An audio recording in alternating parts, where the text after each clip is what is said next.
Bienvenidos, bienvenidos al curso sobre riesgo biológico. Nuestra primera sesión es una introducción a la microbiología de hongos, bacterias y virus.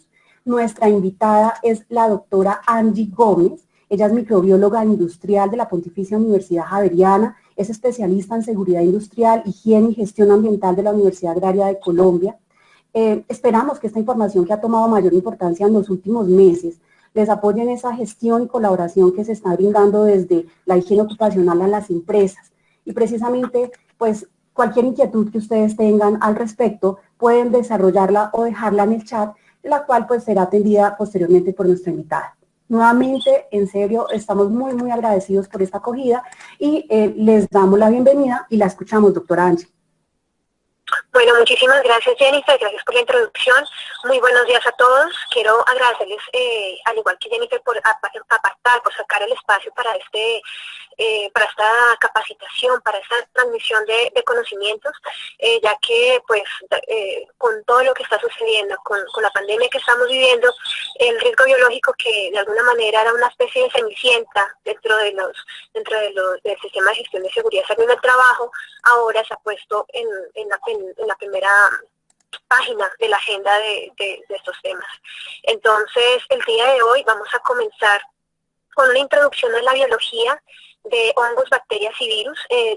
Tomamos estos porque son los principales o los que pueden afectar más a las personas en su salud. Sin embargo, sí quiero hoy aclarar que no vamos a hablar sobre patología, sino solamente de biología. Es decir, vamos a empezar desde el inicio a desmenuzar cómo son estos organismos, cómo funcionan, de tal manera que pues vamos a comenzar.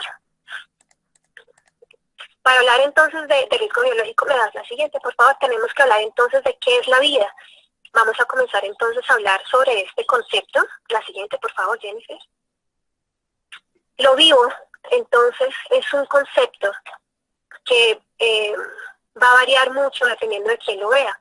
Y es que para nosotros puede ser muy fácil identificar qué es algo y qué no. Nosotros podemos intuitivamente decir si un libro tiene vida o no tiene vida, o si una hormiga tiene vida o no tiene vida. Para nosotros es muy fácil, de manera intuitiva, definir si algo está vivo o no. Sin embargo, ya definir, tratar de llegar a una definición de vida es algo muy complicado, porque definitivamente es algo que las definiciones permiten identificar operacionalmente cómo funciona un organismo, pero no llegamos a una definición última y definitiva. Entonces, si le preguntamos a un biólogo qué es lo vivo, un biólogo nos va a decir que para que algo sea clasificado como un organismo vivo tiene que cumplir con 7 características básicas. ¿Cuáles son estas 7 características? La primera es que tenga algún nivel de organización, que en el caso de la biología, el nivel mínimo de organización es la célula, de tal manera que las células son ese nivel básico. Otro de los niveles que debe cumplir algo para estar vivo es que crezca, bien sea si es un organismo unicelular, que haya crecimiento dentro de esa célula única, o que haya un aumento en el número de células. Para eso entonces tiene que valerse de unas estrategias en las que va a utilizar nutrientes del exterior, los va a incorporar, los metaboliza, para poder realizar esas reacciones bioquímicas que van a conllevar a cumplir esas funciones de crecimiento y otras que también va a tener ese organismo. Adicionalmente, debe cumplir con una capacidad de generar copias de sí mismo. Y esto es súper importante y es muy relevante para la definición de la vida, porque un organismo vivo debería ser capaz de reproducirse y producir otra copia de sí mismo.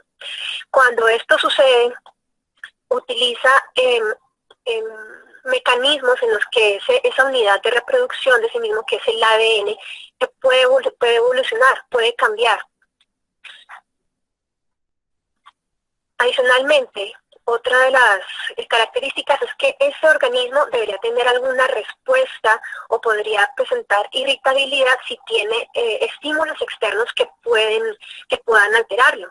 derivando esto en los tropismos. Si uno acerca un dedo a la llama, pues uno tiene el reflejo de retirarlo. También esto conlleva que los organismos, incluso los microorganismos, si se encuentran en condiciones adversas, pues procuran generar o regular el entorno para que esto no les afecte. Y eso nos lleva precisamente también a la homeostasis, que es precisamente cómo la regulación del ambiente interno es necesaria para regular condiciones externas que puedan afectar a un organismo. Sí, eso sí le preguntamos a un biólogo. Por favor, Jennifer, ¿podrías adelantar 2 diapositivas, por favor? Gracias. La siguiente. Bueno, si miramos a nivel molecular, todos los organismos vivos estamos conformados de estos 6 elementos básicos, que es el carbono, el hidrógeno, el oxígeno, el nitrógeno y en una menor medida el fósforo y el azufre. Y estas son básicamente la base de la vida como la conocemos en la Tierra, porque esto que estamos hablando, todo el campo de la biología, lo que estudia es cómo se forma y cómo evoluciona la vida, pero en este planeta únicamente, porque es finalmente lo que conocemos. La siguiente, por favor, Jennifer. Entonces, ¿qué podemos identificar? Que a nivel planetario hay un flujo de energía, donde la energía proviene del Sol y ingresa a todas las cadenas tróficas y los ciclos biogeoquímicos, anda siendo liberada en forma de calor. Pero algo muy diferente sucede con estos elementos químicos que conforman todo lo vivo y también lo inerte. ¿Qué sucede con estos elementos? Que continuamente se están reciclando, de tal manera que los átomos que nos conforman a cada uno de nosotros no son nuevos, no se generaron de la nada, sino que han estado circulando una y otra vez a través de otros organismos, a través de elementos inertes, han estado circulando una y otra vez por todos los ciclos bioquímicos. De tal manera que resulta importante que hay algunos elementos como el carbono, el hidrógeno y el oxígeno que forman parte de todas las biomoléculas orgánicas, ocupando incluso hasta el 95% de todas las biomoléculas. El oxígeno y el hidrógeno son también de una relevancia magistral, porque finalmente la unión de estos dos átomos forman el agua, y la vida como la conocemos en la Tierra está basada en el agua. Está basada en relaciones que ocurren en soluciones acuosas. Por su parte, el oxígeno y el nitrógeno son los componentes más que están presentes en mayor proporción en el aire, de tal manera que el nitrógeno ocupa el 78% del aire que respiramos y el oxígeno el 21%. Y estos dos son especialmente relevantes, el nitrógeno en particular, porque la fuente de nitrógeno para todos los organismos inicialmente es el nitrógeno molecular, que es fijado por las plantas y posteriormente sigue avanzando en la cadena trófica a nivel de proteínas. Es de tal manera que todos los organismos necesitamos esa fuente de nitrógeno, que dependiendo de cuál sea la forma de alimentación, pues va a variar. En el caso de nosotros como animales, nuestra fuente de nitrógeno van a ser las proteínas. En el caso de las plantas, la fuente de nitrógeno va a ser el nitrógeno molecular que está presente en el aire. La combinación entonces de estos elementos en diversas formas es lo que va a generar entonces unos biopolímeros. Estos biopolímeros entonces son la base de la vida en la Tierra. ¿Cuáles son esos principales biopolímeros? Vamos a ver cada uno de ellos. No son los únicos, quiero resaltar, pero son los más importantes. Los primeros son los carbohidratos, y es que finalmente la biología la biología que nosotros tenemos en la Tierra es una biología basada en el carbono. Ustedes ven allí, tenemos una molécula de glucosa. Si ustedes recuerdan, cada una de estas aristas de la molécula de glucosa es un átomo de carbono, que en sus diferentes combinaciones pues forman unas moléculas que tienen unas funciones principalmente de reserva energética y también estructurales. estas uniones pues puede generar moléculas más complejas como el almidón y otras que pues tienen principalmente funciones energéticas. Siguiente, por favor. Los aminoácidos son otros de los biopolímeros formados por carbono, hidrógeno, oxígeno y nitrógeno. Los aminoácidos son las unidades fundamentales de las proteínas. ¿Cómo está compuesto un aminoácido? Es un átomo de carbono que tiene 3 grupos a su alrededor. Tiene un grupo, que es el grupo amina, que precisamente ustedes allí ven, es donde está el nitrógeno asociado. Tiene un grupo ácido carboxílico y un grupo radical que, de acuerdo con las diferentes variaciones que pueda tener este radical, es que va a variar ese aminoácido. Este radical, dependiendo si es más o menos complejo, pues va a darle un nombre diferente a estos aminoácidos. Cuando se unen los aminoácidos en cadenas, esta unión de esas cadenas de aminoácidos es lo que conforman las proteínas, que en los organismos vivos cumplen múltiples funciones, porque finalmente las células y nosotros somos la expresión de esas proteínas en diferentes formas. Forman nuestro cabello, las hormonas, también tienen funciones de catálisis, las enzimas que tenemos en nuestro sistema digestivo también son proteínas y cumplen con esa función de desdoblar los alimentos, de tal manera que las proteínas son vitales también y cumplen muchísimas funciones en los organismos vivos. Por su parte, los lípidos son también un grupo de moléculas que pueden variar mucho entre sí. Sin embargo, una característica que tienen en común es que son poco o nada solubles. ¿Cómo logran esto? Logran esto a través de una estructura en la que tienen una cola que es hidrofóbica, es decir, que repele el agua, gracias a que los enlaces de carbono son no polares. Sin embargo, en la parte superior tienen una cabeza, que es una cabeza que tiene enlaces polares, lo cual le facilita esa parte es como más soluble en el agua. Y esta característica de tener una parte polar y otra no polar, es decir, una parte más soluble y una parte que es completamente hidrofóbica, es lo que hace que los lípidos cumplan una función muy importante. Además de la de reserva, ¿no? Creo que todos podríamos, en algún momento tenemos una lucha con los lípidos como reserva energética, con las llanticas que de pronto podríamos tener. Sin embargo, además de esa reserva energética, los lípidos tienen una función muy importante como estructura. Regalas la siguiente, por favor. Las estructuras que pueden formar los lípidos cuando se asocian unas a otras son estructuras que permiten la vida, ya que se empiezan a asociar unas a otras, generando estas monocapas o bicapas lipídicas, donde la parte de la cabeza que ustedes están viendo allí en la parte superior, al organizarse unas junto a otras, hace que separa el medio acuoso de las membranas, por ejemplo, donde las estructuras esas estructuras de lípidos forman unas membranas donde en el intersticio, es decir, en la parte central entre estas dos capas de lípidos, es un espacio que es no polar, de tal manera que permite generar esa separación entre lo que está afuera de una estructura, que bien puede ser una célula, y lo que está dentro, que ya sería el citoplasma de esa célula.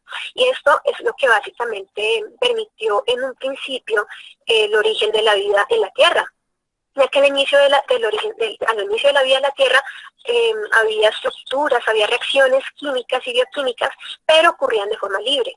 Cuando empiezan a ser compartimentalizadas por membranas, es que ya podemos empezar a hablar de los organismos vivos, gracias a estas estructuras lipídicas. Sí, señora, la siguiente. Estas estructuras, como ustedes ven aquí en esta fotografía, vemos una célula eucariota típica, donde cada una de las líneas rojas son las estructuras de las membranas donde existen estos lípidos, que ya en el caso de las membranas se asocian a proteínas, se asocian a otro tipo de moléculas generando ya unos complejos mucho más específicos que le permiten su función. Por ejemplo, hay proteínas que permiten el transporte, hay proteínas que permiten la comunicación. Esto ya dependerá mucho de la especialización de esas membranas y de la especialización de las proteínas que permiten esa comunicación entre lo que está afuera, en el espacio extracelular, y lo que ocurre en el interior de esa membrana.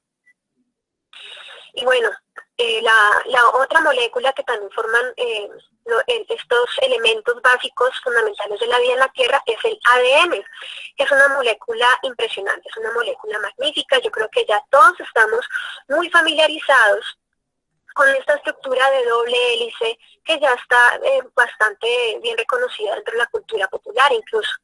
Si nosotros cogemos esa estructura de doble hélice y la aplanamos, vamos a ver lo siguiente, pues me das la siguiente, por favor.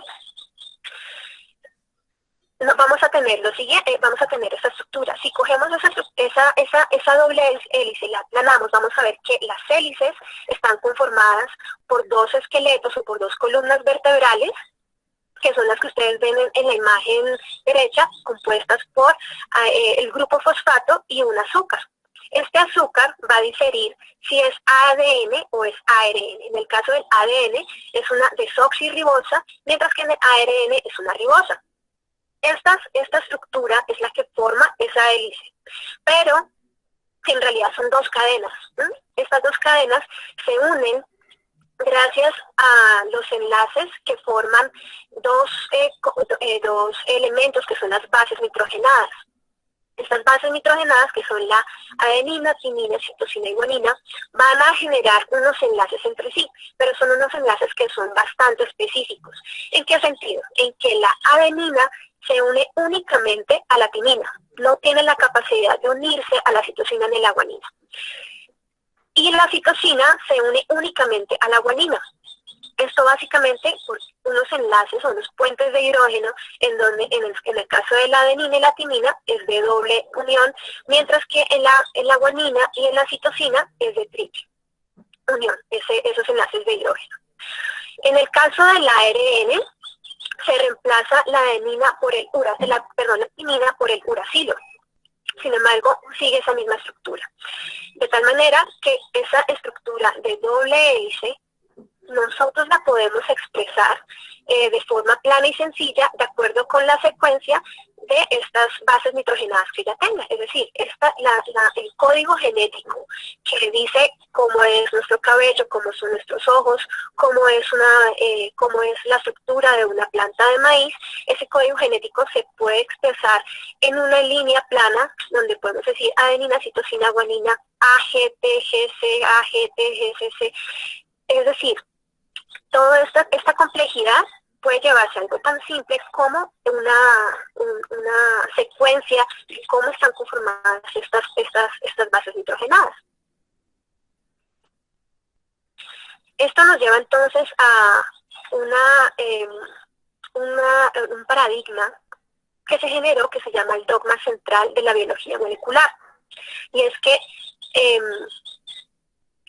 cuando tenemos ADN, que el ADN es el que está contenido en el caso de las células eucarióticas en el núcleo, el ADN tiene toda la información genética para formar un nuevo ser.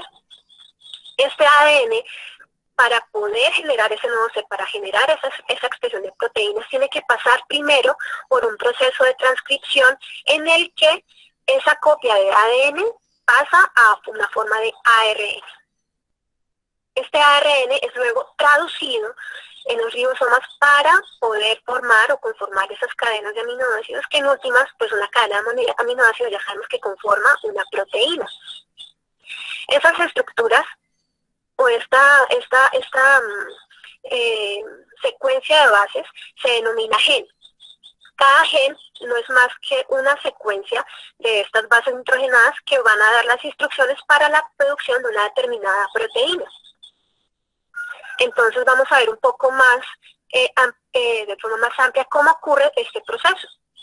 El primer proceso es el proceso de transcripción.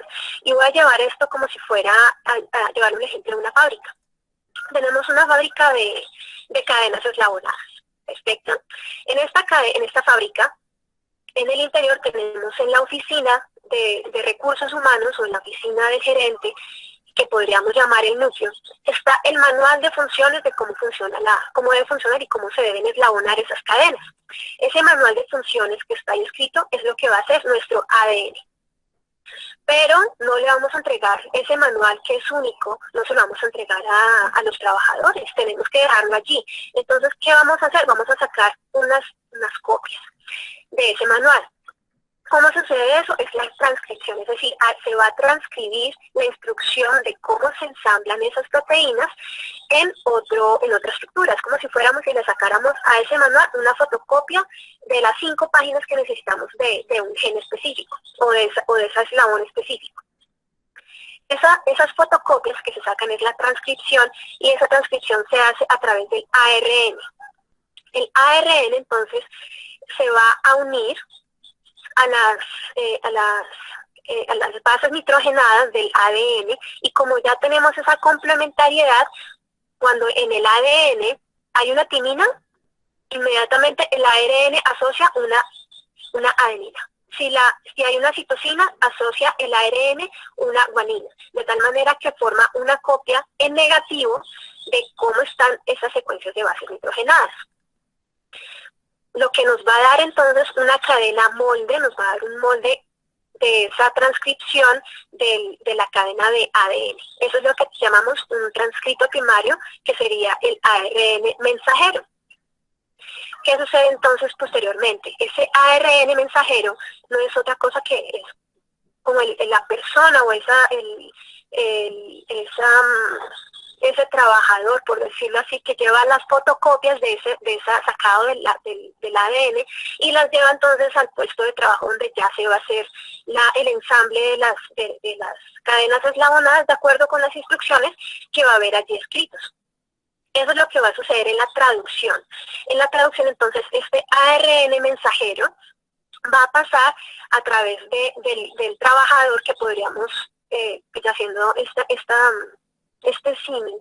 El trabajador, entonces, ¿quién va a ser en la célula? El ribosoma. El ribosoma es el que se encarga de hacer la lectura de ese ARN mensajero y decir, bueno, aquí tenemos esta estructura y vamos a ir pegando de acuerdo con las instrucciones que le da el ARN mensajero del aminoácido que está allí. Entonces, ¿me das la siguiente, por favor? ¿Cómo ocurre esto específicamente?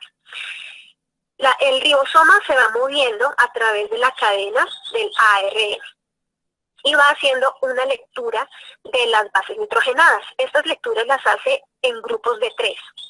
Cada 3 bases nitrogenadas le da una instrucción de cuál es el aminoácido que debe unirse. Esa estructura de 3 es lo que se denomina codones.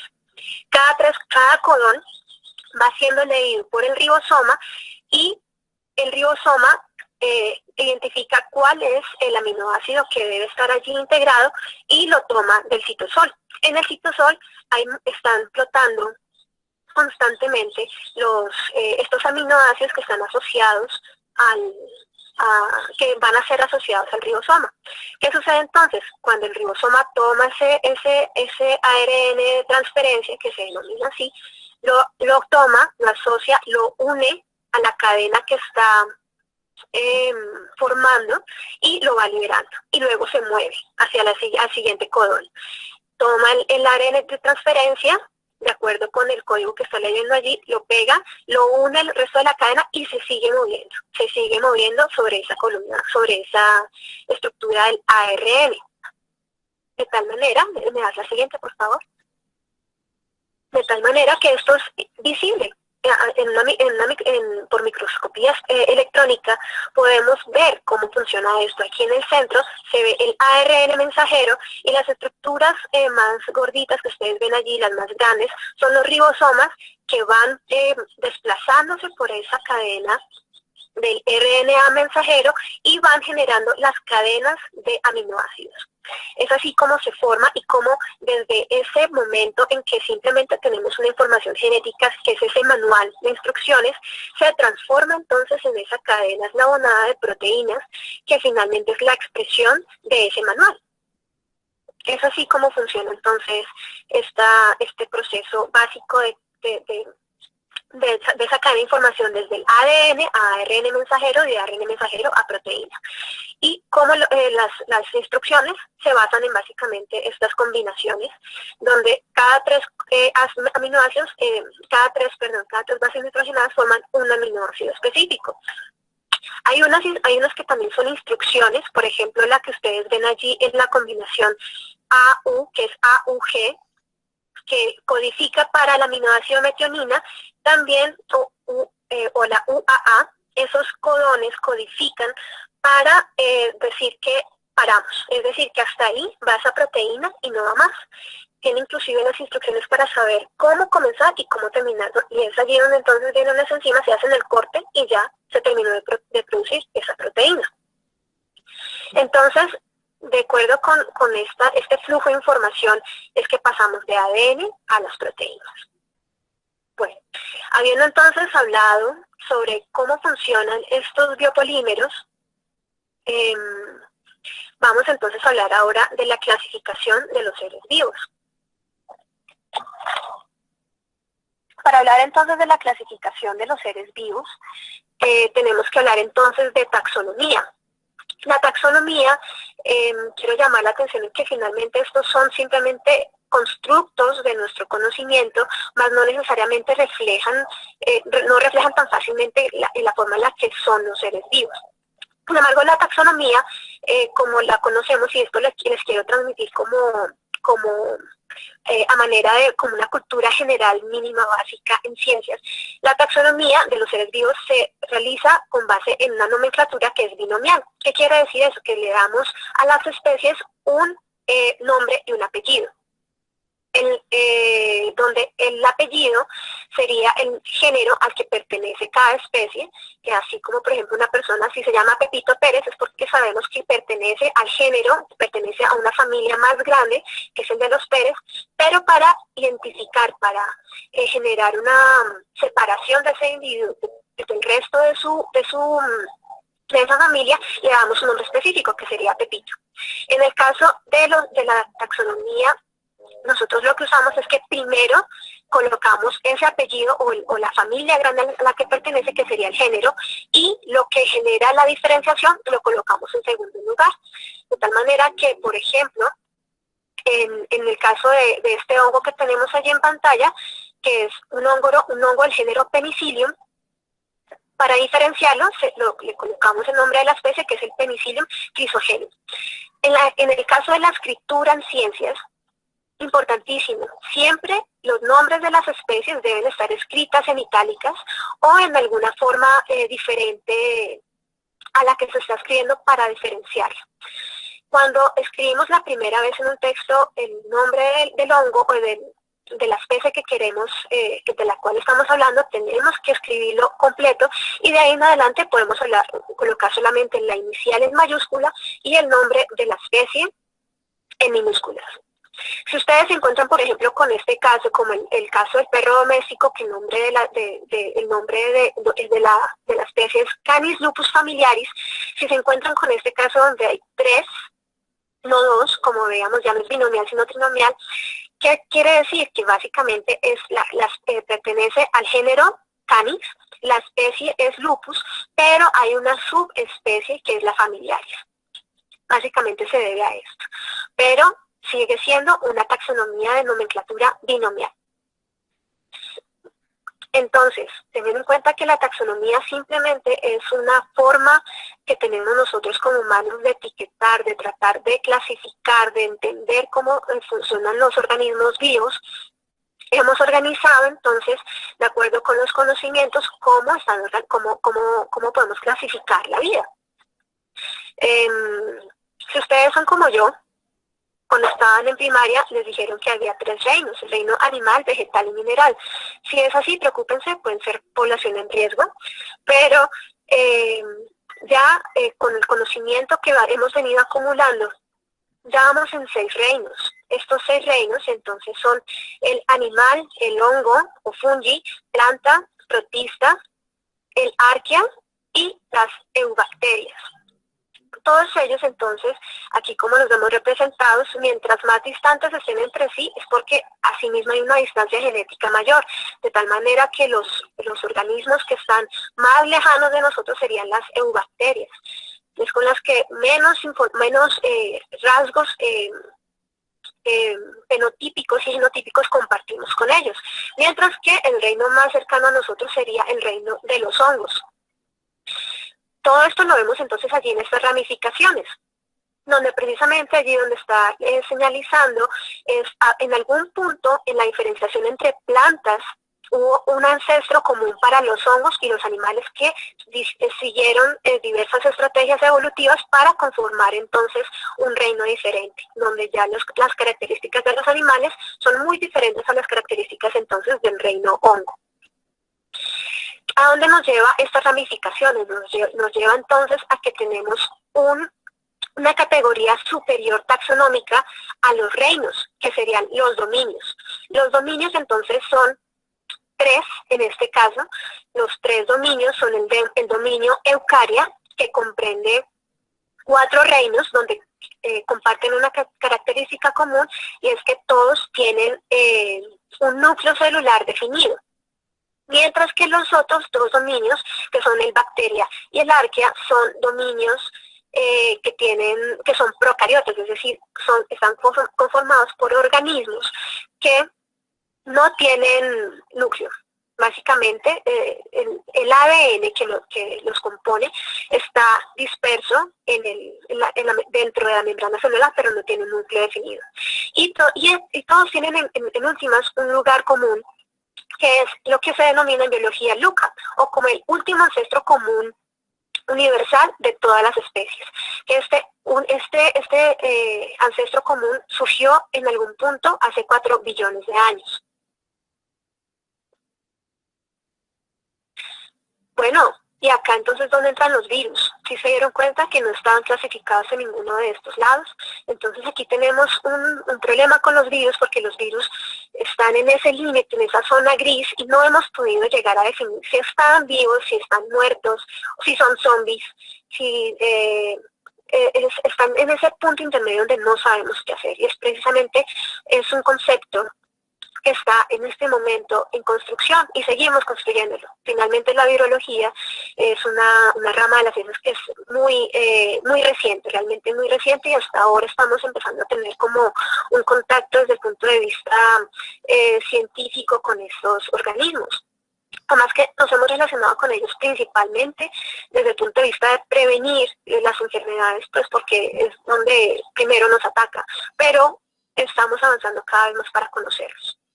Vamos a comenzar entonces a hablar un poco más acerca de ellos, a pesar de que no están clasificados dentro de los seres vivos. Como no están clasificados dentro de los seres vivos, ellos tienen otra taxonomía completamente diferente y un árbol también muy diferente al de los seres vivos. Para hablarles entonces de eso, quiero contarles que el Comité Internacional de Taxonomía de Virus es el que da las pautas sobre cómo se deben clasificar los virus, cómo se deben nombrar, y ellos son los que dan los nombres a los virus. Importante, en español nunca se colocan itálicas, en inglés sí se escriben los virus en itálicas cuando se escribe el nombre completo, pero las siglas no, las siglas sí se mantienen en el texto normal que se esté manejando. Los virus entonces, vamos a ver ya su estructura un poco más a profundidad. Resulta que como los virus son partículas que no tienen células, son acelulares, eso nos lleva a que sean organismos que ni metabolizan energía, no presentan procesos de fermentación, no respiran, no tienen respiración celular, no realizan procesos fotosintéticos. Muy importante, por sí solos no se replican. Básicamente, cuando están fuera de una célula, es como si fueran un ser inerte. Es como si fueran un libro, es como si fuera el computador que tienen ustedes al frente o el dispositivo celular que tienen ustedes al frente. Es un ente, no está allí, no está haciendo absolutamente nada. Pero cuando entra a una célula, pues cambia esto. Debido a que precisamente son partículas acelulares, eso es el fundamento del por qué los antibióticos no atacan a los virus. Los antibióticos son compuestos químicos que básicamente atacan componentes estructurales de las células. Por ejemplo, hay antibióticos que están diseñados para atacar las paredes celulares, hay antibióticos que están diseñados para atacar las membranas, y como los virus no tienen ninguna de esas estructuras, pues por eso es que no funcionan en ellos. Perfecto. La siguiente, por favor. Pero bueno, ¿qué es lo que sí hacen los virus? A pesar de ser acelulares, sí tienen algo, y es que están compuestos del mismo material genético que estamos compuestos todos los seres vivos, incluyéndonos ustedes y a mí. Están codificados por ADN o ARN. Y como tal, este material genético está supeditado a que puede tener una variación genética. Y eso, por lo tanto, estas partículas virales pueden evolucionar. Y adicionalmente, otra característica que sí comparten son los tropismos. Y estos tropismos están básicamente definidos por las estructuras de sus membranas y la especificidad que llegan a lograr en la unión con otros organismos vivos para poder llevar a cabo las infecciones que ellos hacen. Entonces, la variación genética permite entonces que, es la causa de que, por ejemplo, tengamos que cambiar esquemas de medicamentos, de combinaciones de medicamentos para el VIH, porque generan una resistencia y es porque se transmite genéticamente esto. Y lo mismo pasa con la vacuna del virus de la influenza. Año a año tiene que modificarse precisamente por esos cambios, esa mutabilidad que sí tienen los virus. La siguiente, por favor. Entonces, viendo dentro de esa estructura, los virus tienen un genoma. Y muy diferente a los organismos vivos, ellos pueden tener un genoma en todas las combinaciones posibles. Hay virus que tienen simplemente una cadena de ARN sencilla, pueden tener una cadena de ARN doble, pueden tener una cadena de ADN también solamente una hebra del ADN, pueden tener dobles, o la cadena completa, la doble hélice de ADN. Ellos tienen una facilidad entonces para tener cualquier tipo de estas formas del ADN. Básicamente, de acuerdo con las estructuras genómicas que ellos tengan, es que se clasifican los virus. Es una clasificación en la que no voy a entrar porque pues el tiempo no nos da, pero es una clasificación Baltimore, que es la que genera toda la taxonomía entonces de los virus. La siguiente, por favor. Este ADN o este material genético está contenido dentro de una cápside. La cápside no es más que una envoltura de proteínas que estas están protegiendo el material genético del exterior. Estas proteínas están codificadas por el genoma del virus, es decir, dentro del genoma del virus están las instrucciones para formar ese cápside. Pueden ser de 2 formas o 3 formas, si lo queremos ver de esta manera. Una que es la icosaédrica, que es una forma geométrica, como vemos allí, o puede ser de forma filamentosa, donde alrededor de la hebra de material genético se van pegando las proteínas generando esa protección, o algunos que son más complejos como los bacteriófagos que estamos viendo aquí a su derecha, donde es una mezcla básicamente de una parte icosaédrica y una parte filamentosa para contener entonces el virus. Algunos virus tienen una estructura adicional que es la envoltura. Esta envoltura entonces genera una protección extra para el virus, pero esta, a diferencia de la cápside, no está codificada por el material genético, sino que es una envoltura que toman prestado de la célula huésped a medida que salen de ella. Estas envolturas, de todas maneras, el virus genera cierta modificación asociándole algunas proteínas que le ayudan a unirse a las células huésped. Y tanto la cápside como la envoltura tienen capacidad antigénica. ¿Qué quiere decir eso? Que estimulan el sistema inmune, alertando al sistema inmune, en el caso de los seres humanos, alertan al sistema inmune para indicarle que es un antígeno, que es algo que deben atacar. Esta envoltura es mucho más común en los virus que atacan a los animales. ¿Cómo ocurre la infección viral? La infección viral, entonces, ocurre básicamente en 5 pasos. El primer paso es la fijación del virus, la fijación que hace el virus.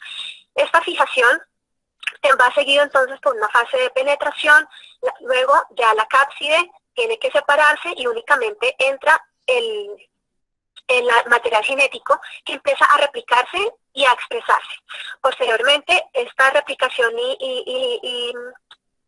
esa replicación del gen, que lo que hace es los genes se replican y a una parte se expresan en las proteínas que posteriormente van a formar la cápside de esta partícula viral, para posteriormente ser liberadas. Cuando se liberan, entonces están listos para infectar una nueva célula.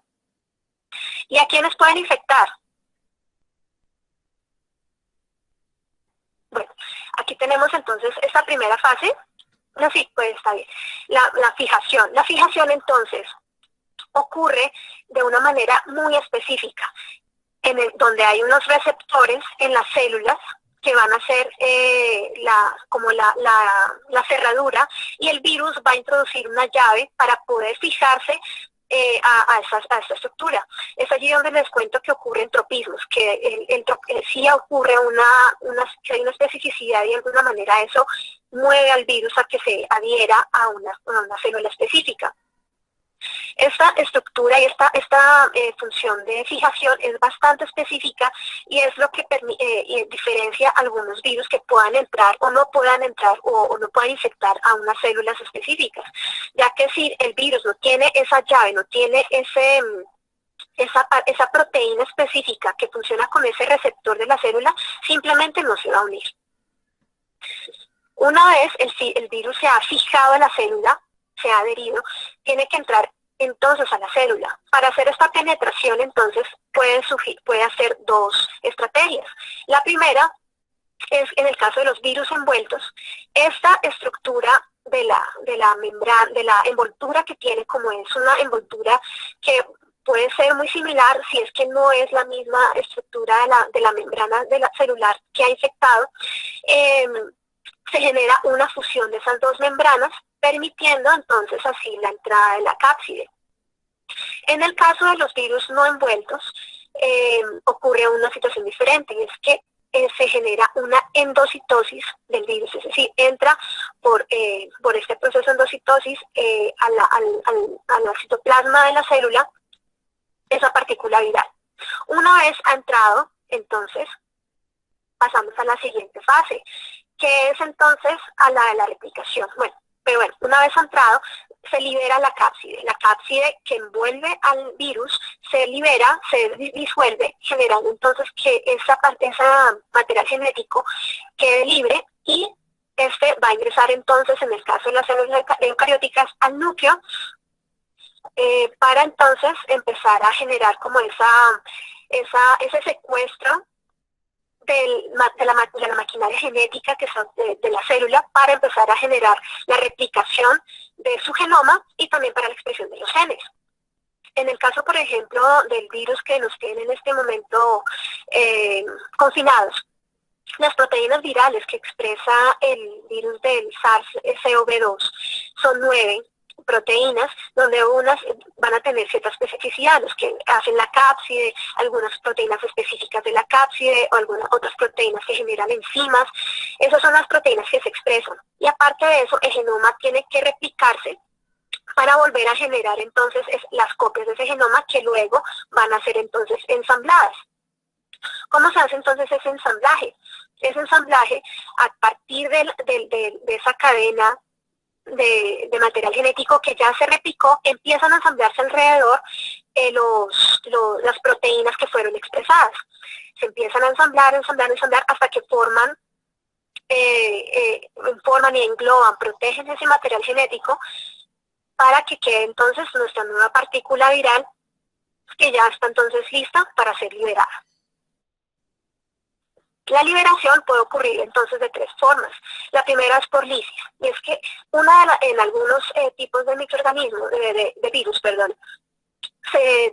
tienen unas proteínas específicas que cuando se expresan, la expresión se produce en que rompen la membrana celular. Cuando la rompen, generan la liberación entonces de todas las partículas virales.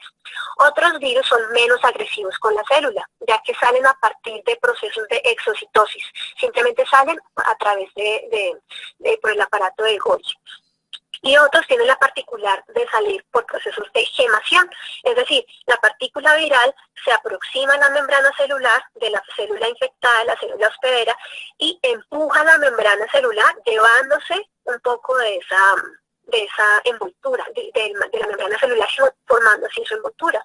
Y esto les da una ventaja a ese tipo de virus porque hace que sea más difícil para el sistema inmune del huésped identificar que es una partícula ajena, que es un antígeno. Entonces, de alguna manera lo mimetiza frente al sistema inmune.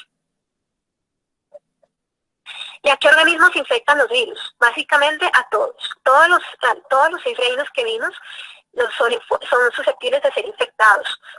Particularmente quiero resaltar que hay virus que incluso infectan otros virus, que esto ha sido un hallazgo impresionante, ya que son unos virus que lo que hacen es generar y secuestran el material genético entonces del virus que están infectando para que entonces ya no produzca los genes de ese virus hospedero, sino que le da las indicaciones a este virus para que replique el material genético de este virófago.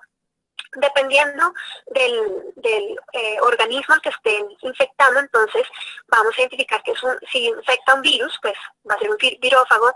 Si infecta una bacteria, entonces vamos a identificarlos como bacteriófagos. Si infecta plantas, entonces vamos a identificarlos como fitófagos, ¿vale? Entonces, básicamente los virus están presentes en todos los organismos. Sí, señora, la siguiente. Quiero resaltar en este caso cómo es el ciclo de infección viral de los bacteriófagos.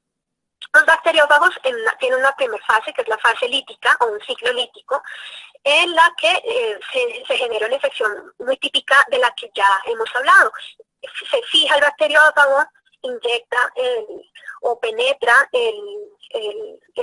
la célula de la bacteria, llevando hacia su interior el ADN, copia el ADN y hace la síntesis de las proteínas que necesita, generando las proteínas de su cápside, formando las copias de su ADN, se ensambla y luego expresa las proteínas que generan esa lisis celular. Cuando genera esa lisis celular, pues obviamente la bacteria muere, porque se daña su estructura de la membrana celular, y sin membrana, pues ya no hay organismo. Pero hay algo muy interesante que también pueden tener estos bacteriófagos, y es que además de este ciclo lítico pueden tener un ciclo que se denomina ciclo lisogénico, que vamos a poder ver en la siguiente diapositiva. Este ciclo lisogénico, entonces, ¿qué hace? Cuando inyecta la bacteria su material genético, en vez de generar todo el proceso de replicación y expresión de los genes que conforman este bacteriófago, lo que hacen es que se ensamblan, se integran al material genético de la bacteria. Cuando hacen esto, entonces, se integran y posteriormente no generan un proceso infectivo como tal, simplemente este ADN se pega al ADN bacteriano y la bacteria sigue como si nada, sigue dividiéndose una y otra vez, pero esta bacteria ya lleva en su ADN esa parte del material genético del virus que tiene todas las instrucciones de cómo hacer el virus, solo que no se ha expresado. Esta estrategia sigue así hasta que en algún momento por estímulos externos, este profago, que es como se denomina a esta parte de material genético, ya se desintegra del cromosoma, ya queda de una forma separada, y posteriormente ya puede iniciar entonces su ciclo lítico para seguir infectando. Esto, por ejemplo, no es exclusivo de los bacteriófagos. Los retrovirus también siguen este mismo patrón. Por ejemplo, el virus del herpes sigue este patrón donde infecta y se puede quedar entonces dentro de las células de esta forma como más callada, por decirlo así. Se siguen replicando las células, pero llega algún momento que por un estímulo externo, entonces vuelve y inicia su ciclo lítico, que es, por ejemplo, cuando vuelven y aparecen las erupciones de herpes. Y esto ha sido muy importante, entonces, identificarlo, porque a nivel de la biología molecular nos ha permitido llegar a unos avances bastante grandes. Peter Medauer en algún momento dijo que un virus no era más que un trozo de ácido nucleico rodeado de malas noticias. Y creo que en este momento pues podríamos identificarnos muy fácilmente con esto, con todo el cambio de vida que nos ha dado esta pandemia que estamos viviendo en este momento. Sin embargo, sí me gustaría identificar o mostrar que de pronto puede haber otra mirada con relación a los virus. Y es que, por ejemplo, en principio, nosotros como seres humanos, muy probablemente, y es algo en lo que se ha venido trabajando en la biología evolutiva, hemos algunas fuerzas de la evolución que nos han llevado a ser como somos, y seguramente con muchas especies esas fuerzas han sido llevadas a partir de los virus. Y es que el 8%, aproximadamente el 5 al 8% de nuestro genoma consiste de antiguos retrovirus que se han quedado allí. Es decir, que tenemos genes virales en nosotros. Y esto, al parecer, ha tenido un efecto protector que hace parte del sistema inmune innato. De alguna manera, esa herencia que nos ha dejado continuamente en la historia de la evolución humana, nos ha dejado esa herencia que nos protege entonces frente a otras infecciones. Adicionalmente se ha identificado que así como tenemos una flora bacteriana que nos protege, también tenemos una flora viral. En el caso, tenemos un virus que se llama el casfago. Es un virus que infecta a las bacterias, es un bacteriófago, entonces infecta a las bacterias en el intestino y de tal manera que tiene un impacto positivo en la flora intestinal nuestra. Igualmente pueden estar también haciendo parte de nuestros... de nuestra piel incluso. La siguiente, por favor. También aprovechando entonces estos bacteriófagos y ese conocimiento que tenemos de ellos, se han utilizado en diferentes tipos de terapia. Uno de ellos es, por ejemplo, históricamente se han tratado para tratar disenterías, para tratar infecciones por estafilococo aureus, infecciones cutáneas, y al menos en esta parte del mundo no lo utilizamos mucho, pero en Europa del Este no se han dejado utilizar como antibiótico, como mecanismo de tratar contra bacterias. Y esto en este momento puede empezar a tomar una relevancia, ya que con la creciente resistencia a los antibióticos que están presentando las bacterias, los bacteriófagos cada vez más van a resultar una alternativa más atractiva para tratar de matar a estas bacterias, ya que tenemos encima también el riesgo, como si no tuviéramos mucho por pensar ahora, también tenemos encima el riesgo de un apocalipsis por la resistencia a los antibióticos. Adicionalmente, quiero llamar la atención, la anterior, por favor, en que los virus podrían ser, ¿qué tal si el virus fuera ese ancestro único común que tenemos todos los organismos vivos? Puede que el virus, como está tan presente y está infecta a todos los organismos vivos, es probable que sea como una primer forma de vida, como un ancestro común que podamos tener, o como un precursor de esos ancestros comunes. Entonces,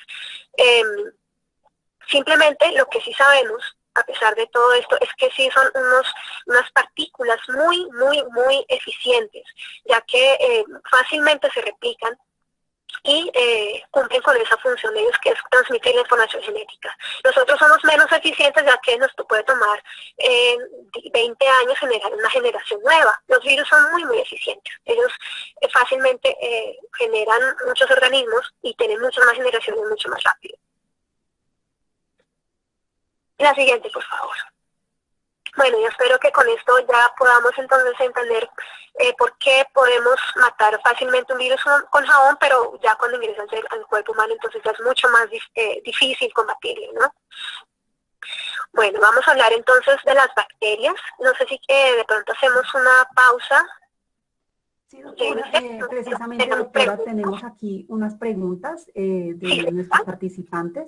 Entonces, mientras que retomamos, me gustaría pues leerlas. Hay una pregunta que dice así: ¿cuáles son los microorganismos más representativos que afectan a la población trabajadora de oficina, asociados con el síndrome del edificio enfermo? Ok, con el síndrome de edificio enfermo, de pronto los microorganismos los que están más asociados definitivamente pueden ser los hongos, Ya vamos a ver por qué específicamente, porque precisamente por esas características morfológicas que tienen los hongos, y pues por los mecanismos de transmisión en segundo lugar, yo creo, o no sé si segundo lugar, también comparten relevancia los virus, debido a los mecanismos de transmisión, como ya pues hemos aprendido, la transmisión por contacto, o incluso algunos virus que pueden quedar como aerosoles en los espacios de trabajo. Sin embargo, los hongos son los que presentan esa principal, eh, son los principales, y incluso también sirven como indicadores en espacios de trabajo, como indicadores de contaminación. Perfecto. Otra pregunta está relacionada con cómo evolucionan los virus de la influenza. Básicamente evolucionan por mecanismos de recombinación genética, y es que y también por mecanismos de selección natural. Básicamente estos virus lo que hacen es que si son demasiado letales, pues cuando un virus genera esa letalidad, pues el hospedero muere y no tiene la capacidad de seguir infectando a otros. Y ese virus como tal, como cepa, como esa individualidad que él tiene, simplemente no se transmite a otros.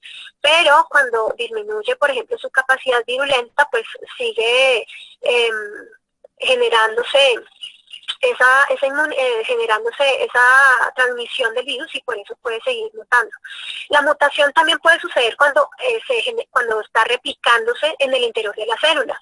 Recuerden que para hacer esa replicación, entonces, por ejemplo, si el código genético del virus decía adenina, a la adenina se tiene que pegar entonces la timina, pero puede ocurrir por una mutación en el que simplemente hay un error en el código genético y se pegue otro de las bases nitrogenadas. Eso ya conlleva a que haya un cambio en ese código genético, que podría darle alguna ventaja evolutiva, o simplemente podría hacer que ese virus no sea más viable, por decirlo así. Entonces, en ese punto también puede ocurrir la mutación, y así puede cambiar y evolucionar el virus de la influenza. Otra pregunta está relacionada con lo siguiente, con los virus también. ¿Cómo se crearon todas esas especies de virus? ¿Con los estudios que realizan se pueden exterminar los virus? No, yo creo que definitivamente no, y ya de acuerdo con lo que veíamos, los virus prácticamente, de acuerdo con estudios mínimos, hay un virus por cada especie que ha existido. Y es que los virus están intrínsecamente relacionados con la vida. Muy pocos realmente son los que nos generan a nosotros patologías, incluso patologías a otros organismos de otros reinos. Pero llegar a la exterminación de los virus no creo que lleguemos a eso. Hacen parte de la vida, hacen parte de todo el árbol filogenético que estamos conformando. Entonces, pensar en los virus como enemigos, creo que es algo también pues muy, pues es el punto de vista antropocéntrico, y obviamente en este momento estamos con nuestros sistemas de defensa alerta y aprendimos porque tenemos que defendernos de esto. Pero los virus hacen parte de todo el sistema ecológico, al igual que lo hacemos parte nosotros. Sí, señora. Con respecto al virus que genera la enfermedad del COVID, o sea, el SARS-CoV-2, ¿son de la misma familia de los virus? ¿De los virus? Sí, señora. El virus del COVID, pues es un virus, ¿sí? Entonces queda claro. Otra pregunta ¿es buena técnica utilizar la modificación genética para atacar los microorganismos? Sí, básicamente en eso se está trabajando, precisamente con el uso de bacteriófagos. Sabiendo como estos ciclos de vida de los bacteriófagos, fácilmente podemos atacar, entonces utilizarlos, modificarlos genéticamente para que esa información genética que inyecten precisamente sirva para atacar otras bacterias. Entonces sí, esas técnicas de biología molecular están en estudio e incluso en uso. Ya, otra pregunta dice, si hay un virus que se puede debilitar limpiando constantemente nuestro cuerpo y cosas materiales con agua y jabón y desinfectante, ¿por qué es tan difícil tratarlo o la demora en crear una vacuna? Exacto, eso es precisamente a lo que quería llegar con ese meme. Los virus, cuando están afuera de los organismos, como les decía, no son más que un libro, no son más que un ente inerte, no, porque precisamente están en ese límite entre ser organismos vivos o no sabemos. Todavía hay biólogos y hay químicos, bioquímicos que piensan que son organismos vivos, la gran mayoría piensa que no. ¿Qué sucede cuando están en el exterior? No se reproducen, no se replican. Y en el caso, por ejemplo, del coronavirus, pues es especialmente susceptible a algo tan simple como un lavado de manos, precisamente porque tiene envoltura. Cuando tiene envoltura, el jabón lo que hace es dañar esa estructura de la envoltura y lo deja desnudo. Cuando el virus está desnudo, facilito, se desintegra, se daña. Pero los virus se activan cuando ingresan a los cuerpos que infectan. Y es allí donde toda esta maquinaria que ellos tienen empieza a funcionar. Entonces, por eso es que aun cuando están afuera son facilísimos de destruir, pero cuando están adentro de un organismo al que se pueden unir, al que tienen esa facilidad de atacar, pues es cuando se activan ellos y entran en esa parte que podríamos llamar como ese ciclo vital o una fase viva. Ahí es cuando ingresan a un cuerpo y se convierten y se activan, es que vemos esa fase virulenta y por eso es que es tan difícil atacarlos allá. Perfecto, doctora. Yo creo que la última pregunta para continuar con nuestra sesión Sí, es la siguiente. ¿Cuál es la diferencia entre los virus gram positivos y gram negativos y en cuál de estos se puede clasificar el COVID-19? Bueno, ok. La clasificación de gram positivos y gram negativos es exclusiva para las bacterias y es una clasificación que ya pues vamos a ver está de acuerdo con algunas diferencias en sus paredes celulares. Los virus no se clasifican de acuerdo con esto. La clasificación de los virus está dada de acuerdo con el material genético como está dispuesto. Como ya les comenté, los virus son especialmente son especiales porque tienen combinaciones de ADN todas las que ustedes quieran. En el caso, por ejemplo, del coronavirus está clasificado en el grupo 4 de la clasificación de Baltimore porque es un virus monocatenario de ARN positivo. Básicamente esa es la clasificación que se utiliza para los virus, de acuerdo con el material genético y cómo esté, si es en una cadena o si tiene las dos cadenas. Perfecto, doctora, muchísimas gracias. A todos nuestros participantes también les recuerdo, pueden seguir haciendo sus preguntas en el chat, de tal manera que si no son abordadas en este espacio que tenemos, podrán ser consultadas posteriormente cuando se publique toda la presentación. Entonces, pues continuamos, doctora, le escuchamos. Bueno, perfecto. Vamos entonces a ir al segundo grupo de organismos. Ahora sí vamos a hablar de seres vivos como tal, reconocidos por la comunidad científica, que son las bacterias. Las bacterias ya de pronto son un poco más familiares para nosotros, ya que estas son organismos con los que hemos de pronto lidiado un poco más.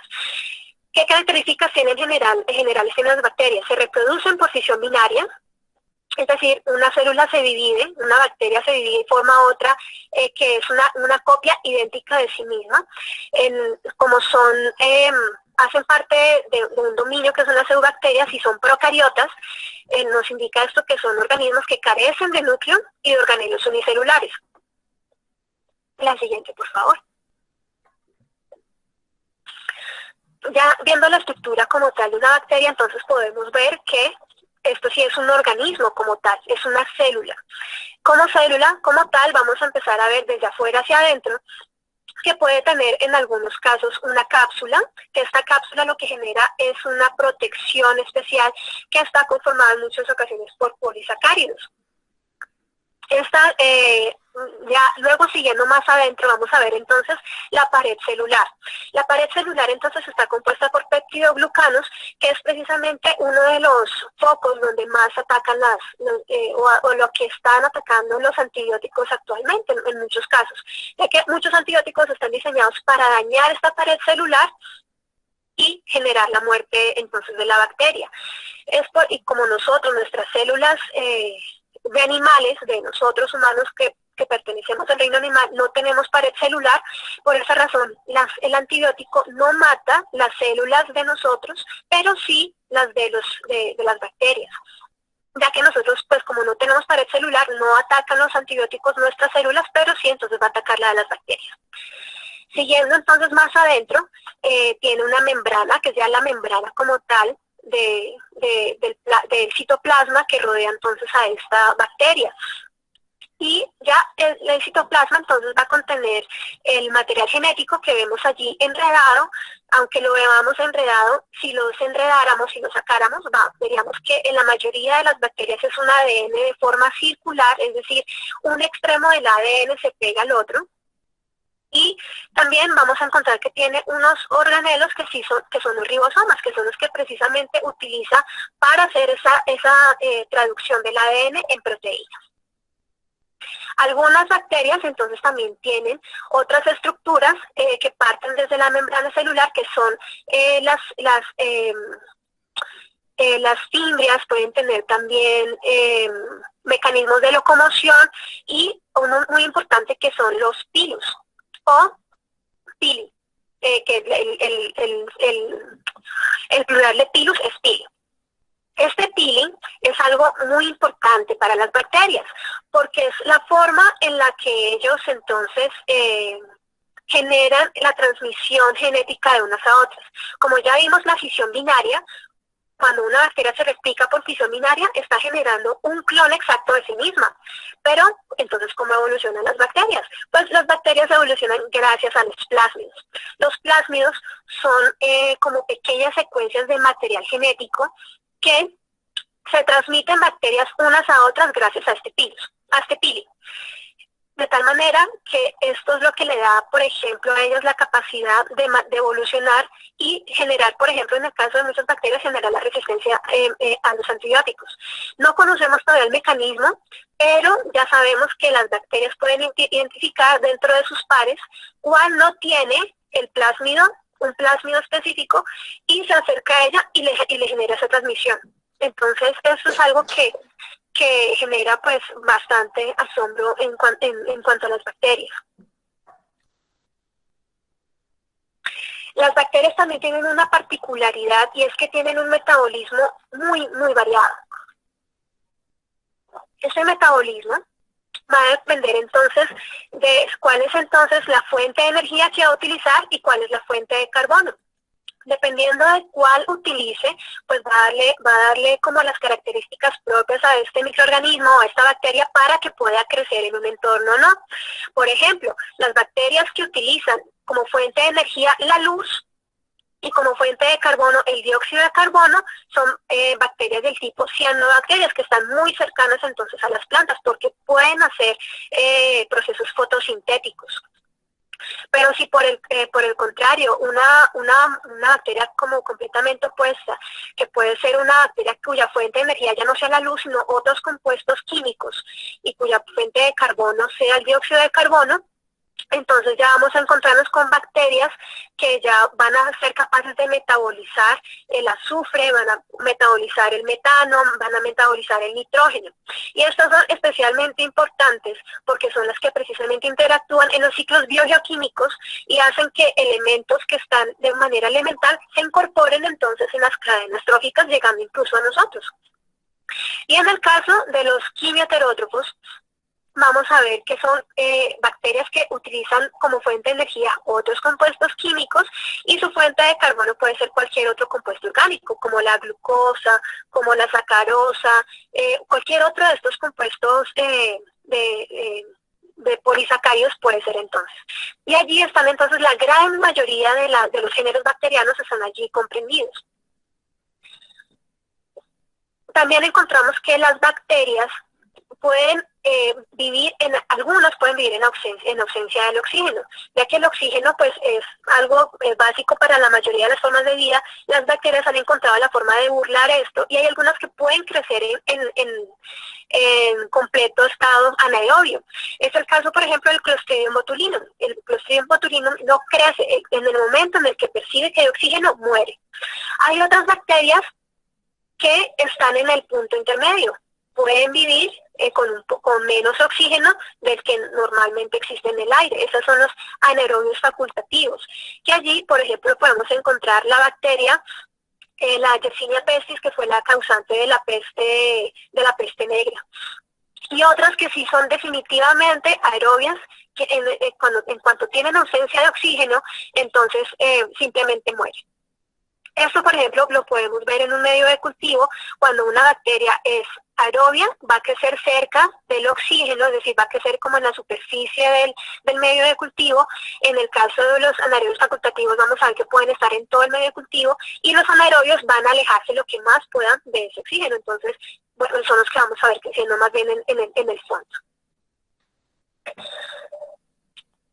Para resaltar dentro de todo lo que podríamos hablar de las bacterias, quiero contarles unas formas de asociación que ellas tienen, ya que como organismos unicelulares, pues serían menos eficientes que si trabajan y si cooperan mutuamente. Una forma de cooperación que tienen las bacterias es la formación de biopelículas. Estas biopelículas, ¿cómo se forman? Se forman a partir de una primera incrustación de una bacteria precursora. Esta bacteria se puede adherir a cualquier superficie, puede ser la superficie de sus dientes, donde se forma la placa bacteriana, que la placa bacteriana es una biopelícula, puede ser el interior de un catéter, puede ser el interior de un ducto. Estas biopelículas, entonces, llega allí la primera bacteria, se incrusta, genera una serie de polisacáridos o como de una baba, que facilita la incrustación de otras bacterias, generando entonces así un conglomerado de bacterias que van adhiriéndose y van creciendo en esa superficie. No son una única especie, sino que es un consorcio, es decir, se unen diferentes especies donde unas generan unas funciones que le ayudan a las otras entonces allí a seguir multiplicándose y viviendo. Estas biopelículas, si me ayudas por favor, con la siguiente diapositiva, gracias. Estas biopelículas las podemos encontrar en muchísimos entornos, en nosotros mismos, por ejemplo, en el caso de los dientes, como ya les había comentado, la placa bacteriana, también lo podemos encontrar en otros sitios como el intestino, se forman estas biopelículas, también, por ejemplo, en las heridas por presión, las escaras, si no se hace una buena limpieza, también se puede generar allí una biopelícula que genera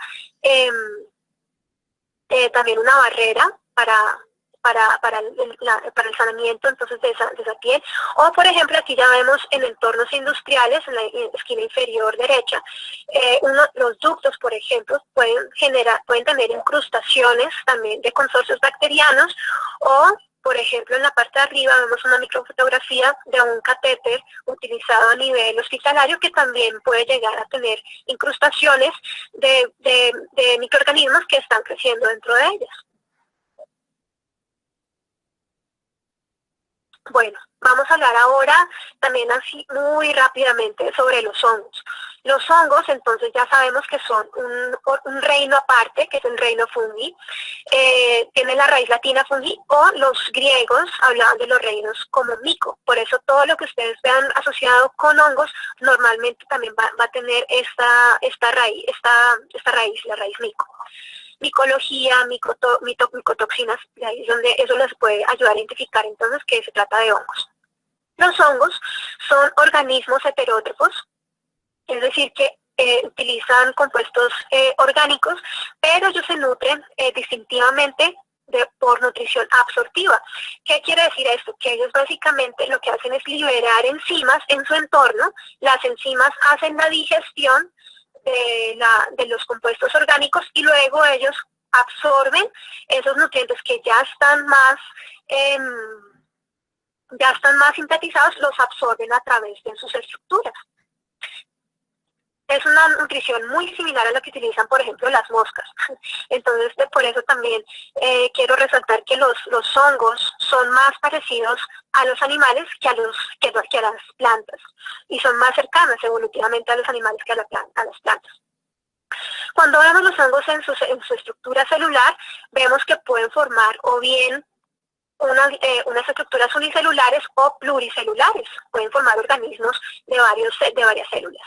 ¿Qué tiene de particular? Que tienen una pared celular que está conformada por polisacáridos, polipéptidos y por quitina, que si ustedes recuerdan, la quitina también es lo que conforma el exoesqueleto de los insectos, llevándonos de nuevo que están más emparentados los hongos a los animales que a las plantas.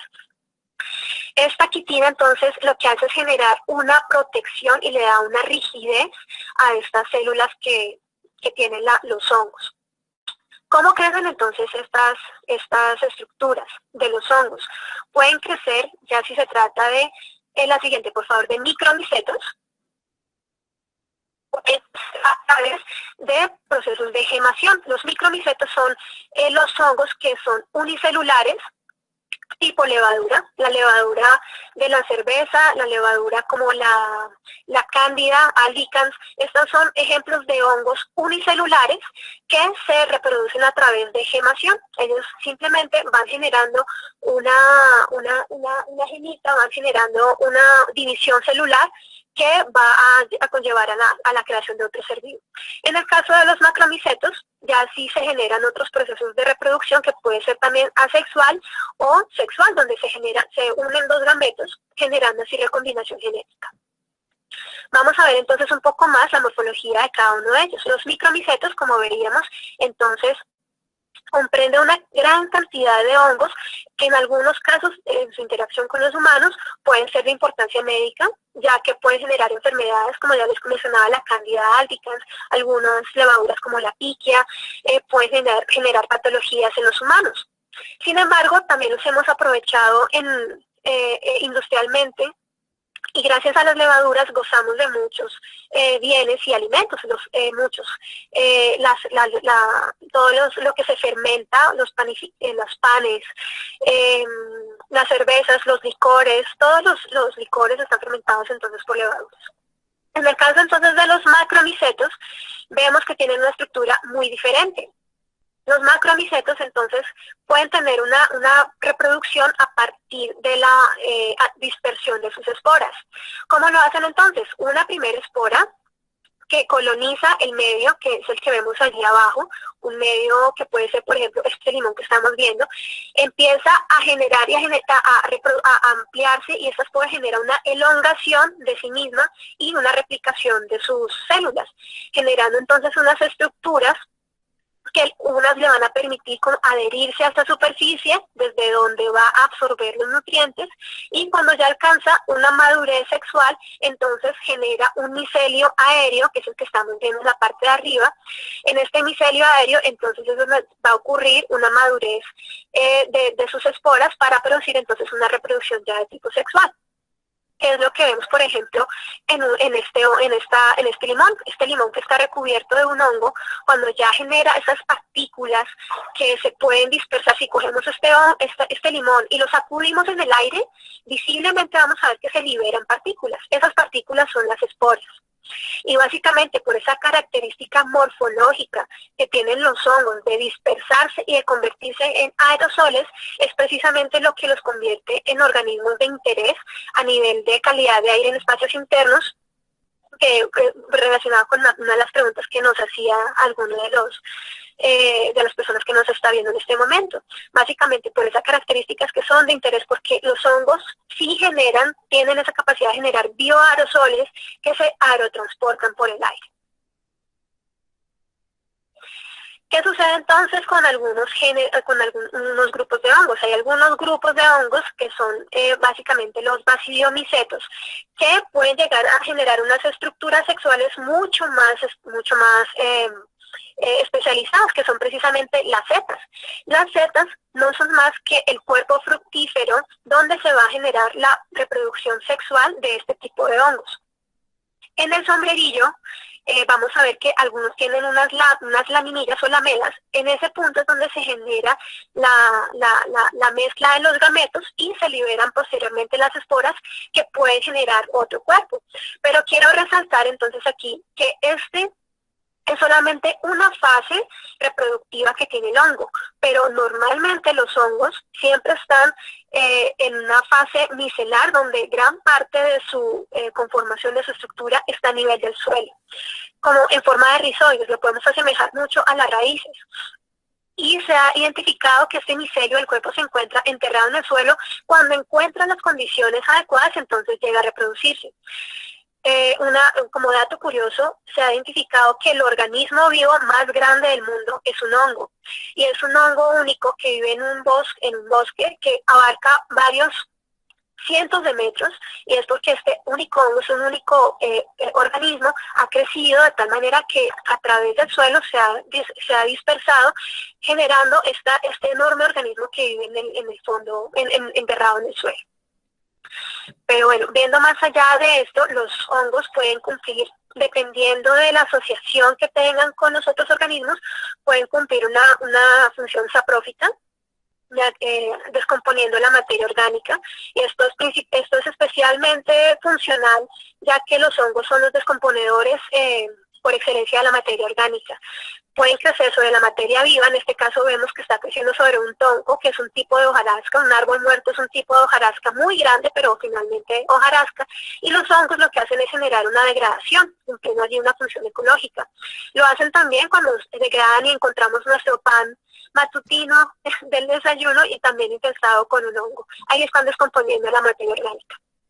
Pueden llegar a tener otras asociaciones más específicas y señora la siguiente, como las relaciones simbiontes a través de micorrizas.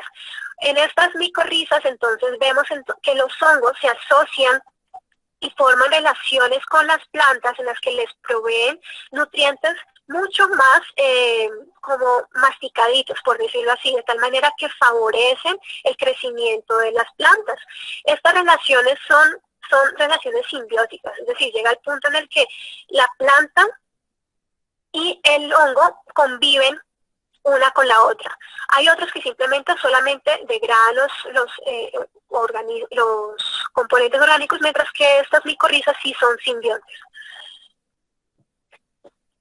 Hay otros hongos que son parásitos, es decir, que ya no están absorbiendo sus nutrientes, pero cuando el organismo, cuando el hospedero está todavía vivo. Vemos aquí, por ejemplo, una especie de hongo que hace a su hospedero zombie. En este caso, es una hormiga que ingiere una espora del hongo y modifica el comportamiento de esta hormiga. Esta hormiga ya no es gregaria, lo que hace es que se va, cambia su comportamiento, empieza a comer, mientras tanto el hongo sigue creciendo en su interior hasta que llega al punto que el mismo crecimiento del hongo mata a la hormiga y el hongo está listo entonces para generar su cuerpo fructífero y generar las esporas que quedan listas entonces para producir otras infestaciones a otras hormigas. En el caso de las plantas también, las plantas son especialmente susceptibles a las infecciones por hongos, y también vemos que pueden infectar incluso parásitos. Pueden parasitar, aquí estamos viendo un parásito donde el hospedero está vivo y el hongo está creciendo allí, tiene allí los filamentos que están creciendo sobre el hongo. De acuerdo con esto, pues quiero llevar y resaltar que si bien estamos viviendo un momento en el que específicamente sentimos el peligro de los microorganismos, de este enemigo invisible, de lo que no vemos y que nos está cambiando la vida, sí quiero que de todas maneras nos detengamos a pensar que es una visión que por supuesto tenemos que protegernos y cuidarnos, pero más allá de eso, los microorganismos cumplen unas funciones que definitivamente sin ellos no estaríamos vivos y hacen que la vida como la conocemos sea viable. Las bacterias, por ejemplo, que tenemos en nuestra flora intestinal, nos permiten vivir, y si no tuviéramos bacterias en nuestro interior, como flora intestinal, las bacterias buenas que nos proveen protección, no podríamos vivir. Entonces, si bien es importante estar consciente del riesgo que ellas generan, también es importante reconocerlas como seres que estamos completamente interrelacionados unos con otros. Y realmente el planeta Tierra podría vivir sin nosotros, pero el planeta Tierra no podría vivir sin la interacción de hongos, de virus y de bacterias. Entonces es allí donde quiero llamar la atención sobre estos microorganismos y que se convierten en riesgo únicamente cuando chocan con nosotros.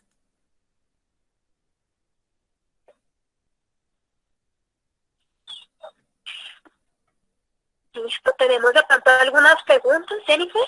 Doctora, muchísimas gracias por toda la información compartida, por habernos abierto, digamos que a los que no conocemos, y hablo por mí personalmente, pues los ojos hacia un mundo diferente, un universo que, como usted muy bien lo dijo al inicio, habíamos dejado un poco relegado. Dentro de nuestras matrices de peligros, hablando ya de la parte empresarial, de pronto decíamos sí, y hongos y bacterias, y riesgo biológico, como en el último plano. Ay, sí, las señoras del aseo, sí, los señores que están en contacto con algún público en general, y de pronto dejábamos este riesgo sí identificado, pero valorado de una manera no tan apropiada como usted nos lo acaba de mencionar. Sí tenemos algunas preguntas, pero nuevamente le agradecemos por su tiempo, por su disposición, por el espacio brindado y sobre todo por compartir su información y todo su conocimiento que para nosotros es tan importante en estos momentos donde hemos tenido que cambiar esas prioridades de riesgo biológico en nuestras matrices.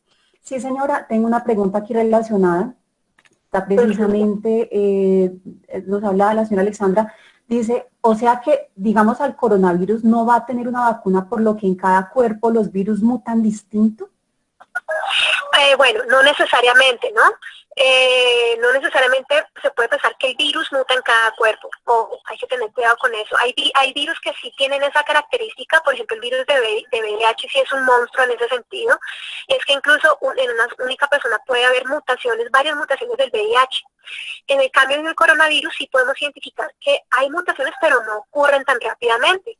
Entonces, pero sí hay mutaciones y eso sí puede llevar a que haya demoras o que sea más difícil llegar a conseguir una vacuna, pero sí quiero llevar como una luz de esperanza y es que creo que en este momento en este mundo que está hiperconectado y en este momento en el que al menos las investigaciones se han tratado de llevar de tal manera que sean colaborativas sin tener tanto celo en la información, pueda llevar que tengamos un esfuerzo conjunto tan fuerte y tan grande que sí nos lleva a tener una bacteria.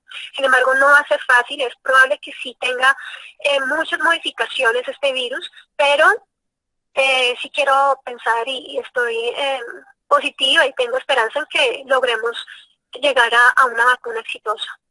Gracias. Hablan también, ¿cuántos virus pueden existir en una gota de estornudo? No, eso sí ya depende. La carga viral dependerá de qué tan infectada esté la persona y asimismo infectará a otras, ya que no es lo mismo que una persona tenga muy pocos virus en su interior a que ya estos de pronto se hayan replicado y haya muchos más, lo que aumentará la carga viral que tenga esa persona y asimismo aumentará lo que va a propeler entonces con un estornudo, con la tos o con el hablar fuerte, ¿no? Que es algo que no se ha identificado mucho y no se ha hablado mucho. El hablar fuerte, el hablar a gritos, o por ejemplo, un caso que se identificó en una clase de Zumba, las personas se contagiaron muchísimo porque el instructor de Zumba estaba gritando las instrucciones y en ese gritar también se propelen bastantes partículas del virus. Muchas gracias. Hay digamos que un caso, precisamente nos comentan que tiene un trabajador que en su piel obtuvo estafilococo y después del tratamiento, 3 años, la piel le tomó una coloración negra.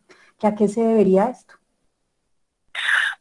No, la verdad, allí sí creo que un médico puede responder mejor eso. No tengo el conocimiento de cuál puede ser la razón de que la piel haya cambiado de color. Bueno, ¿y qué es la dosis de infección, doctora? La dosis de infección sería como precisamente esa carga viral que en principio puede llegar a generar una infección o no. Hay personas que pueden tener un contacto con el virus, pero esa dosis es tan bajita, es decir, fueron tan poquitas partículas del virus que rápidamente el sistema inmune pudo atacarlos, neutralizarlos y matarlos y no generar por consiguiente una infección como tal más grande. Pero si la dosis de infección es mucho más alta porque la carga viral hace que la carga viral sea más alta y por tanto afecte más se afecte como tal a una persona y se genere una infección. Otra pregunta está relacionada con ¿cuál es la velocidad de replicación de las bacterias? Ok, es muy variable dependiendo de especie en especie, pero por ejemplo una bacteria muy estudiada que es la Escherichia coli se reproduce cada 20 minutos. Cada 20 minutos ¡pum!, sale otra nueva bacteria, ¡pum!, otra nueva bacteria. Y pues obviamente así como vemos tiene una reproducción exponencial. Muy alta. ¿Qué tipos de bacterias son usadas para neutralizar aguas ácidas? No tengo conocimiento de eso, pero mi intuición me diría que deberían ser bacterias que no, ¿sabes? No sé, realmente bueno, no esas sé. quedan de consulta, igual todos Sí, nuestros de participantes consulta, igual la que resolvemos están de diferentes disciplinas también podrían aportarnos allí en el chat para digamos que enriquecer estos espacios de comunicación y de compartir información precisamente. Hay una aclaración o tal vez una pregunta, lo comento, allí dice, así como las sustancias químicas tienen sus niveles permisibles, a nivel de microorganismos, ¿cómo sabemos si una colonia es nociva o no la es? ¿Y qué normatividad existe? Ok, relativo a esto no tenemos una normatividad como tal, y además que tenemos que identificar bien en qué entornos estamos hablando. Por ejemplo, en los entornos no industriales, es decir, oficinas, colegios, restaurantes, estamos hablando entonces de calidad ambiental en espacios internos. En el caso de los microorganismos, se ha identificado que lo mínimo que debería cumplir un espacio interno es que debería tener por lo menos la misma cantidad de contaminantes que hay en el exterior o menos. Si encontramos al hacer una medición en un entorno de trabajo, un espacio de trabajo, una oficina, hacemos una medición en el exterior de la oficina y simultáneamente una en el interior, podríamos hablar que hay una calidad de aire aceptable si los niveles de contaminación, es decir, las unidades formadoras de colonia, son iguales entre el espacio externo y el interno. Si encontramos que las unidades formadoras de colonias por metro cúbico de aire son inferiores en el interior, quiere decir que hay unas condiciones mucho mejores, que puede haber filtración, sistemas de, no sé, tratamiento, qué sé yo, que están haciendo que la concentración en el interior sea mucho menor de lo que está afuera. Pero si encontramos en el caso contrario, que las concentraciones en el interior son mucho más altas que lo que encontramos en el aire externo, entonces ya podemos pensar que hay un problema porque hay una magnificación de la concentración de esos microorganismos. Eso es como el único referente que tenemos en cuanto a calidad de aire en espacios internos y en ese tipo de entornos no industriales. Perfecto. Otra pregunta está relacionada con si el uso excesivo de desinfectantes, geles, alcohol, anónimos, etcétera, puede acabar haciendo un daño a la flora benéfica. Sí, y esa es una de las preocupaciones que yo tengo, no la he compartido realmente, y no sé si de pronto alguien pudiera aportar más sobre este tema, sería importante, porque sí creo que en este momento en que estamos como hiper desinfectando todo, creo que podríamos estar llevando al sistema inmune a volverse como perezoso, porque no estaría combatiendo ni enfrentándose a lo que normalmente se enfrenta todos los días, porque recuerden que estamos matando sí el coronavirus, pero es que nosotros estamos constantemente bombardeados, por decirlo así, de muchísimos agentes infecciosos y que normalmente no nos generan una enfermedad. En cambio, sí nos generan una memoria en nuestro sistema inmune que nos va a proteger contra posteriores encuentros con esos agentes infecciosos. En este momento sí me genera una preocupación que de pronto a futuro pues de pronto seamos más susceptibles a enfermedades por esa causa. Esa pregunta yo creo que está asociada con este comentario, dice, atacar los virus con alcohol, jabón, pues, puede generar resistencia, es decir, que ya no sean efectivos estos medios para destruir los virus en el futuro. No, porque realmente recuerden que el atacar el virus con jabón lo que hace es dañar su envoltura. Y la envoltura, que no es más que es igual que una membrana celular, es una compuesto de lípidos. El jabón lo que hace es dañar esa estructura lipídica, abre el lípido y lo deja desnudo. Entonces no es algo que se transmita genéticamente de bacteria, de un virus a otro. Entonces no creo que haya una resistencia o que se pueda generar una resistencia, al menos en el caso del SARS-CoV-2, no. Perfecto. Dos preguntas más, doctora, y nuevamente muchas gracias. Hay muchas felicitaciones en el chat también, ya los estará apreciando. Dice, ¿por qué ha sido tan difícil erradicar las bacterias en los servicios de salud? Básicamente por precisamente las adaptaciones que pueden llegar a tener las bacterias, como lo veíamos con el tema de los plásmidos. Las bacterias se transmiten genéticamente esa información de la resistencia a los desinfectantes, a los antibióticos. Ellas sí pueden llegar a generar ese tipo de resistencias. De tal manera que en los servicios de salud, que son sitios donde especialmente se hacen desinfecciones, que las rutinas de limpieza son mucho más exhaustivas, puede llegar a generarse una resistencia bacteriana mucho mayor que en otro tipo de entornos. Por eso es que en muchas ocasiones las superbacterias suelen estar más presentes en entornos hospitalarios. Perfecto. Y una pregunta digamos que más que, sí, una pregunta, ¿podría explicarnos cómo funciona la prueba PCR? Bueno, la prueba PCR, es que esa sí está chévere, como de temas diagnósticos. Podría ser como tema para otra clase. Pero bueno, en esencia lo que hace el PCR es que se coge una muestra que se toma, entonces ya, por ejemplo, en el caso específico de la enfermedad del COVID-19, se toma una muestra que tiene que estar, que es del fondo de la nariz, o puede ser esputo, donde se recoge material genético. Recuerden ustedes que ahí estamos recogiendo material genético de todo. Si la persona tiene otras bacterias, que es normal, tiene su flora bacteriana también allí, ahí recogemos material genético de todo lo que está allí, incluyendo material genético de la persona. ¿Qué es lo que hace la PCR?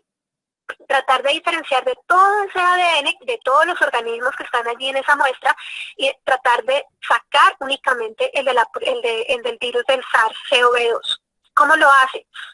A través de unos elementos que se llaman primers. El primer lo que hace es que genera una identificación precisamente de esas secuencias de adenina, citosina, guanina, citosina que tiene el virus del SARS-CoV-2, que es lo que genera como una huella digital y lo hace único. El primer identifica esa secuencia, la toma y la empieza a replicar, la amplifica. Si en la muestra no está esa secuencia que identifica al virus, simplemente no va a aparecer. Pero si ese primer identifica que sí está, lo va a identificar, y pues para poder hacer esto entonces se hace a través de unas pruebas de unos ejercicios de termociclado, donde se sube y se baja la temperatura, se sube y se baja la temperatura de la muestra, se genera una replicación de ese ADN, una amplificación, perdón, de ese ADN para que pueda ser luego identificado a través de técnicas ya visuales donde podemos identificar si está presente o no ese material genético específico que sería el del virus. Doctora, la última pregunta, como dicen por ahí, la ñapa. Dice, una persona inmunosuprimida, que su sistema inmunológico ataca a su propio cuerpo, ¿cómo lucha contra un virus? Pues es que incluso ese es uno de los problemas que también estamos identificando ahora. Puede luchar contra el virus. De hecho, una persona que tiene, creería yo, que tiene enfermedades autoinmunes, pues eso no le impide que su cuerpo siga luchando contra otras enfermedades. Sin embargo, sí se ha observado que uno de los efectos que está teniendo la infección con el SARS-CoV-2 es que precisamente puede llegar a desencadenar una respuesta tan exacerbada al sistema inmune que genera una tormenta de citocinas, y esto hace que también la persona como que enferme más, porque ataca no solamente el virus, sino que termina atacando un poco las células propias del cuerpo humano, generando también unas respuestas bastante fuertes, sobre todo a nivel pulmonar.